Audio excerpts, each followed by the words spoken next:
We have been covering, again, as much as we can, the story of Santa Anita.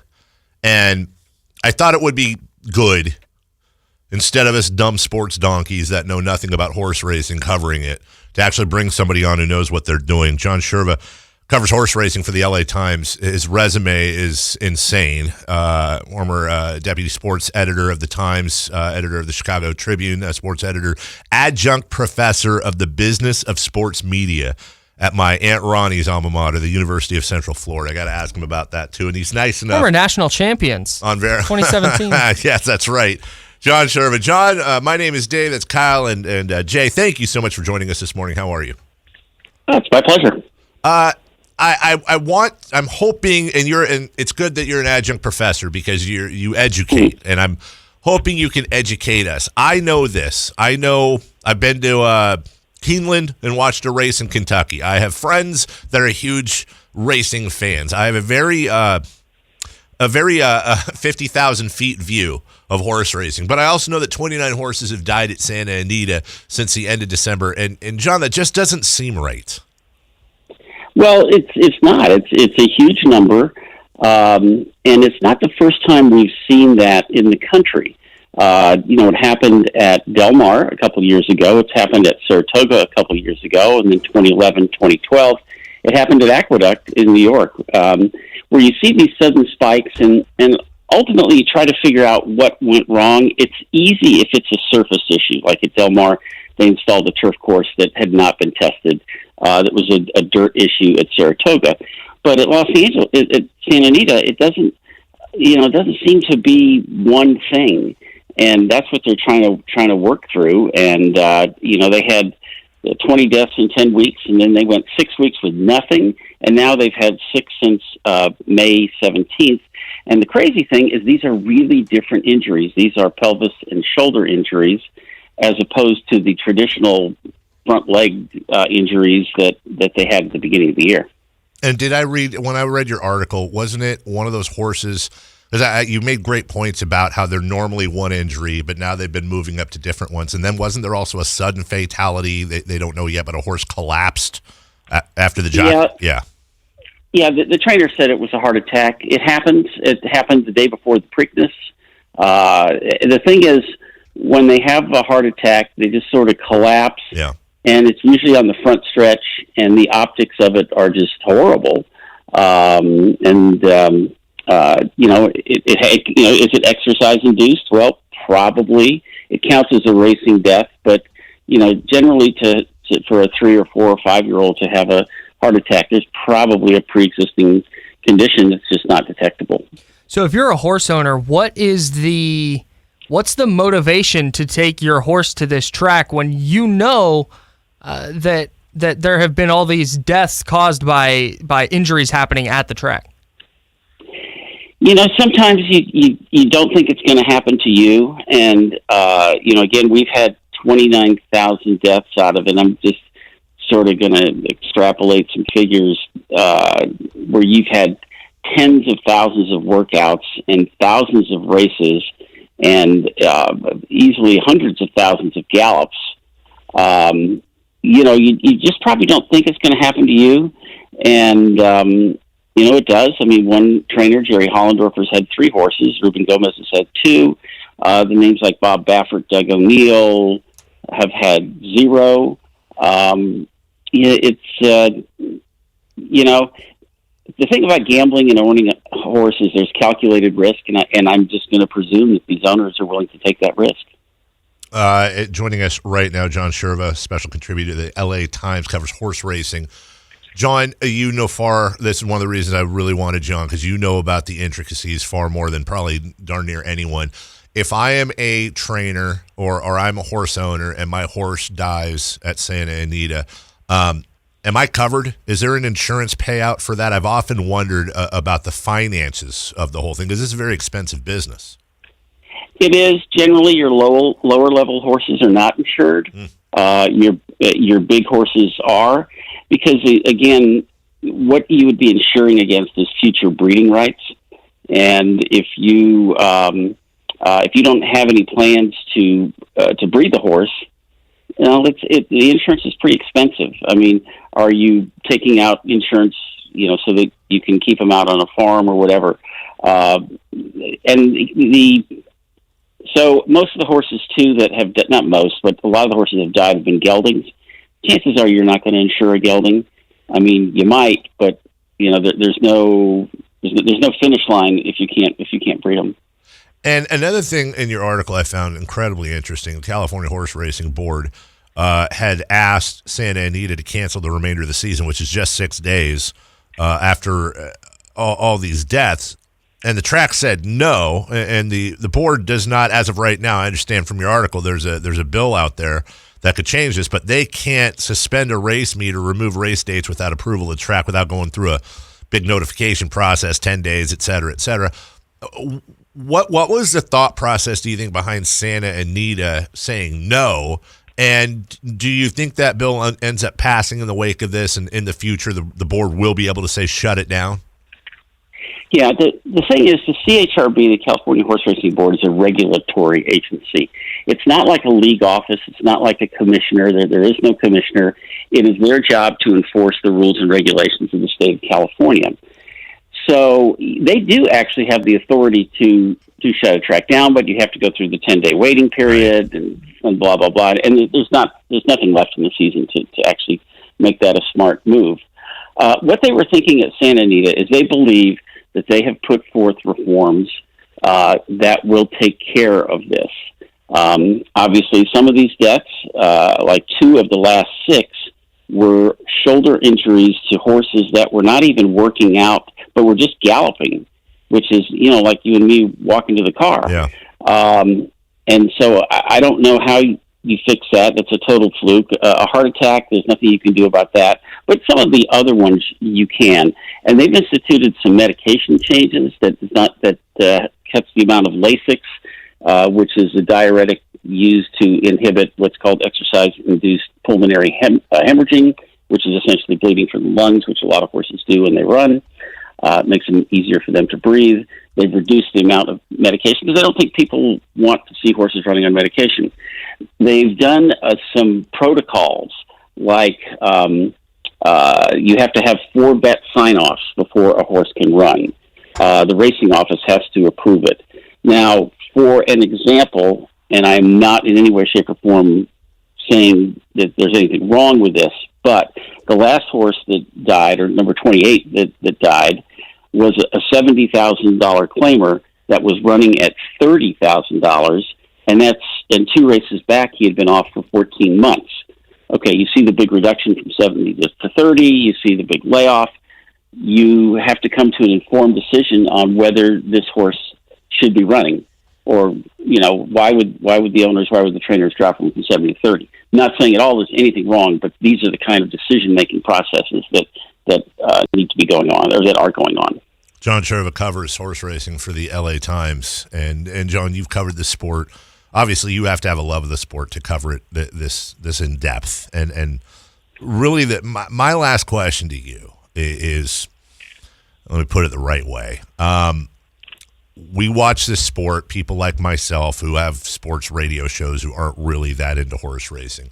After reading your article, I went and did some research, and I think the number I came up with, at least this is off of Google, was the last study I think they did, an average, if you extrapolate it out, of 3 horses a day in the United States die either in racing or in training for the race. You came on and mentioned at Aqueduct, and I believe Del Mar, that this type of thing has happened before.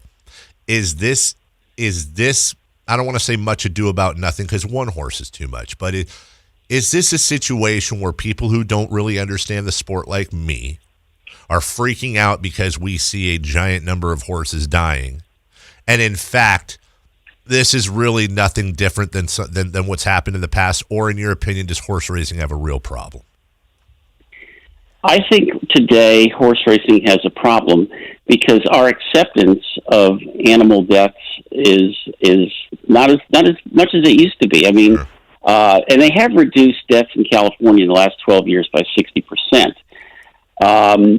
But the average public doesn't know that in order to have horse racing, horses will die. If you have a car, someone is going to die in a car. If you're in a plane, someone is going to die in a plane. If you play football, someone is going to die of but the numbers in horse racing are so great. But let me give you and your listeners something to think about. And I know you said I have a love of horse racing. Basically, I have a journalistic love of horse racing. Sure. I enjoy covering the sport, but I've really tried to stay agnostic on this issue. But here's the question: is it better to have been born and knowing that you may have a slight risk of dying catastrophically at a premature age, or is it better to have never been born at all?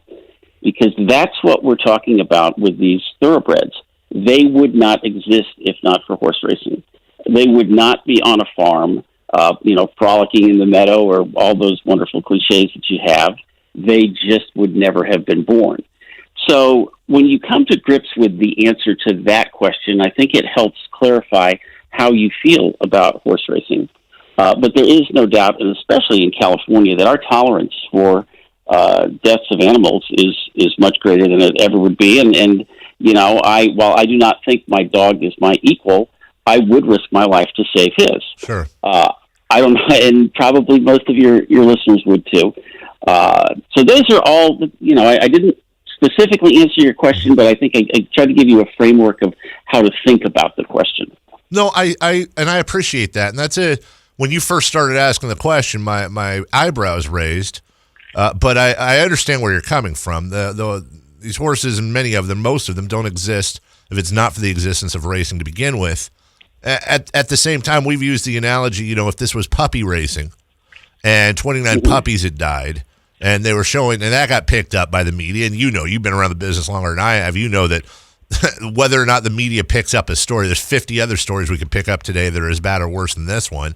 It's just what they get in their teeth. So I found if there were cute puppies on screen and we were seeing puppies collapse on a racetrack and somebody had a grainy home video of it, there would be an outcry, there would be an outrage. And what's the difference between a horse and a puppy? It's just simply a different animal. It's still an animal. It's a very complex situation, and rather than just rant and rave about it, I wanted somebody smart on, and I appreciate you coming to our rescue here. Last thing, I got to ask you, the business of sports media, I see that on your resume there, an adjunct professor at UCF. Would you mind just, what is it?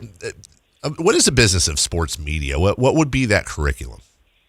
Well, I've been teaching that for about 14 years at Central Florida. I have a home here in Orlando, and it has evolved. The course has evolved tremendously during that time. From when it started, I would talk about newspapers and traditional terrestrial radio and TV and stuff like that, and that's all changed so much. To now, it's mostly talking about social and audience impressions, right. Podcasts, all those things. But the common thread in that class is I basically try to teach the graduate students going for a master's how to use the media and manipulate the media to their own benefit. Sure. Because as you and I know, we're pretty easy to manipulate. All we really hope for is someone to be nice to us, yep. or someone to return our phone call, and how much goodwill that brings than if you're don't return phone calls, just things like that. I try to teach them to not be afraid of the media. And at this time in our lives, the media has never been under attack like it is now.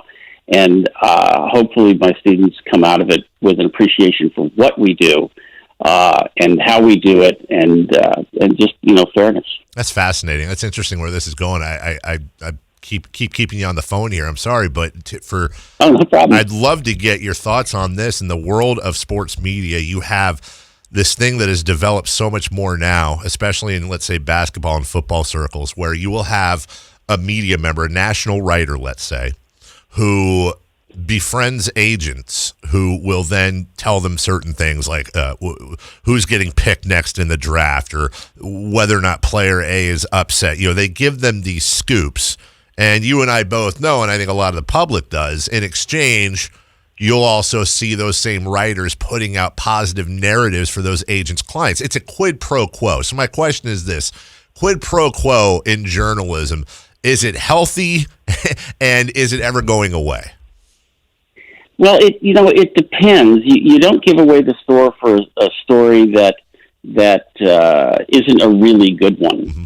And one of the things that I actually teach my students, because they don't want to be journalists, they want to be general managers and capologists and that sort of stuff, is a way to manipulate the media is to give them little crumbs and make them feel like they're on the inside. I mean, when you talk, when you started just talking about somebody, I thought you were talking about Woj. I was. Okay. That is exactly who I had in mind, but it's not just Woj, it's Schefter's, and that's not me disrespecting them. They have relationships. You and I both know this, and they make millions of dollars a year. They've solidified it. It just seems like it's an eensy bit dirty to me. Well, I would not want to get into any of the motivations, and I think I've certainly played trade out. Sure, me too. You do this, and I'll write this, and in the end, you're generally not harming anything. I mean, you would never do something that you knew was absolutely wrong. But, when you plan your radio show, you probably start in your mind with 50 topics, and you've got to whittle it down to, 18 or whatever. Yes, sir. And if you say, I got a chance to get such and such on my show, and he's going to be, talking about his book. That's okay. We can talk about the book as long as we talk about some other stuff. And those are the trade-offs you make. And I don't find them terrible unless you abuse them. And Right. there are cases, of course, where people misuse information. And the thing you can always remember is the thing that's changed about now than 20 years ago is that anybody can be a publisher. You used to have a lot of ink and a big printing press or a big radio tower or a TV tower. Well, you don't have to have that anymore. You can have a podcast or a simulcast over the air on just internet radio. You can have a blog from your basement. You can do all these things, and there's actually too much media, and the traditional role of the gatekeeper has been sort of blurred. We need more gatekeepers so that when people come to the Los Angeles Times, I think they know that we're pretty respectable and do everything. People come to your show, they know what to expect, and I'm sure you've got some credibility in Sacramento that other stations don't have. This is, it makes it tough on the consumer to what to believe and what not to believe.